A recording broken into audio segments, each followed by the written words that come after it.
जय हिंद। मैं हूं नवेद खान और channel NTV live web news Meerut मित्र पर आप देख रहे हैं ट्रूथ एक्स।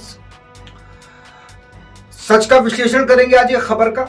आज हम मेरठ की उन गलियों में चलेंगे जहां हवा नहीं गैस बेची जा रही है, लेकिन ये गैस चूल्हे जलाने के लिए नहीं बल्कि भ्रष्टाचार की जेबें गर्म करने के लिए। जरा सोचिए, आप सुबह 4 बजे उठकर गैस एजेंसी की लाइन में लगते हैं, आपके घर में चूल्हा ठंडा पड़ा है, बच्चे भूखे हैं और आपको जवाब मिलता है स्टॉक खत्म है। लेकिन उसी समय चंद किलोमीटर दूर मेरठ के शाहपीर गेट पर एक आलीशान होटल में किचन में नीली लौ धधक हो रही होती है और वो गैस आपकी थी लेकिन पहुंच कहीं और गई। इसे कहते हैं आम जनता की थाली से गैस की चोरी।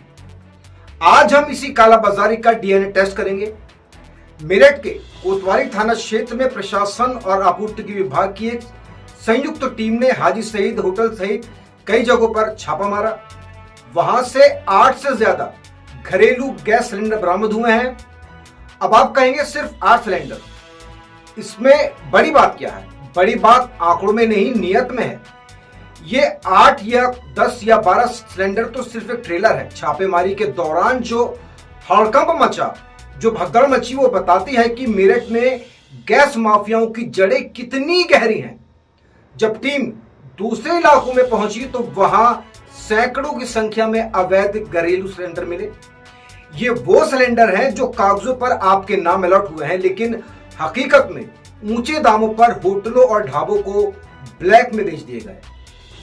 यानी माफिया मालामाल हो रहे हैं और आम आदमी सिर्फ बुकिंग नंबर लेकर बैठा है। यहाँ एक बहुत बड़ा सवाल उठता है कि होटल और ढाबे वालों पर तो कार्रवाई हो गई, मुकदमा भी दर्ज हो गया, लेकिन क्या ये खेल बिना गैस एजेंसी संचालकों की मिलीभगत के मुमकिन है? बड़ा सवाल। क्या प्रशासन को पता नहीं कि सैकड़ों सिलेंडर एक साथ कहां गायब हो रहे हैं? ये उससे भी बड़ा सवाल। अधिकारी सुनील कुमार कहते हैं कि अभियान जारी रहेगा, लेकिन जनता पूछ रही है कि यह अभियान शाखाओं तक ही सीमित क्यों है? जड़ पर कुल्हाड़ी कब चलेगी आखिर? जब तक उन गैस एजेंसियों के लाइसेंस रद्द नहीं होंगे जो ये माल माफियाओं को सप्लाई कर रहे हैं, तब तक मेरठ की सड़कों पर ये काला खेल चलता रहेगा। अंत में विश्लेषण यह है इस खबर का कि सिस्टम की कमजोरी का फायदा हमेशा माफिया उठाता है। मेरठ का ये मामला सिर्फ एक शहर की कहानी नहीं है, ये उन लाखों लोगों की कहानी है जो अपने हक के लिए कतार में खड़े हैं। प्रशासन को अब सेलेक्टिव नहीं, इफेक्टिव कार्रवाई करनी होगी। उम्मीद है कि जल्दी मेरठ के उन कतारों में खड़े लोगों के घर गैस पहुंचेगी, ना कि माफियाओं के गोदामों तक। आज के विश्लेषण में बस इतना ही। अब आप सोचिए, क्या आपका सिलेंडर भी कहीं किसी होटल की भट्टी में तो नहीं जल रहा? जय हिंद। सुनील कुमार, क्षेत्रीय कार्य अधिकारी, महानगर मेरठ। क्या अभियान चलाया गया? आज जिलाधिकारी महोदय के निर्देशानुसार जनपद में घरेलू गैस सिलेंडरों के दुरुपयोग के संबंध में छापामार कार्रवाई के निर्देश दिए, सूचना प्राप्त हुई थी। तो मेरे जनपद के हापुड़ रोड स्थित है जो शाहपीर गेट पुलिस चौकी के अंतर्गत 3 व्यावसायिक प्रतिष्ठानों पर छापा मारा गया पुलिस बल के साथ लेकर के। तो 3 व्यावसायिक प्रतिष्ठानों से करीब कुल 11 घरेलू गैस सिलेंडरों का दुरुपयोग किया जाना पाया गया है। तो इसमें हाजी सईद का एक व्यावसायिक प्रतिष्ठान है, उसके बाद क्लासिक टी स्टॉल है। हाजी सईद के यहाँ से 8 सिलेंडर प्राप्त हुए और क्लासिक टी स्टॉल के यहाँ से 2 सिलेंडर प्राप्त हुए और एक गैस सिलेंडर एक सिलेंडर एक व्यावसायिक प्रतिष्ठान से प्राप्त हुआ। कुल 3 व्यावसायिक प्रतिष्ठान 11 घरेलू गैस सिलेंडरों का दुरुपयोग किया पाया गया। इस संबंध में सिलेंडरों को मौके से बरामद सिलेंडरों को जब्त कर अपनी कस्टडी में लिया गया है और इसके पश्चात है जो घरेलू सिलेंडर के दुरुपयोग के संबंध में कंट्रोल ऑर्डर के अंतर्गत इसी एक्ट के अंतर्गत कार्रवाई हेतु पत्रावली जिलाधिकारी महोदय के समक्ष प्रस्तुत किया है, जिसमें है जो एफआईआर कराई जाएगी। इसके अलावा हमने मार्केट में देखा है काफी व्यावसायिक प्रतिष्ठानों पर घरेलू सिलेंडरों का दुरुपयोग हो रहा है। वो सिलेंडर कहीं ना कहीं गैस गोदामों से निकल कर आते हैं। हमारे द्वारा निरंतर है गैस एजेंसी और गैस गोदामों से हमारी निरंतर 8 टीमें जनपद में बनी है मजिस्ट्रेट के नेतृत्व में जिलाधिकारी महोदय का आदेश अनुसार, और निरंतर हम लोगों द्वारा छापामारी की जा रही है। इसी कड़ी में विगत 4-5 दिनों में 3 गैस एजेंसियों के विरुद्ध भी है जो अनियमितता पाए जाने पर आवश्यक वस्तु अधिनियम के अंतर्गत कार्रवाई की गई है।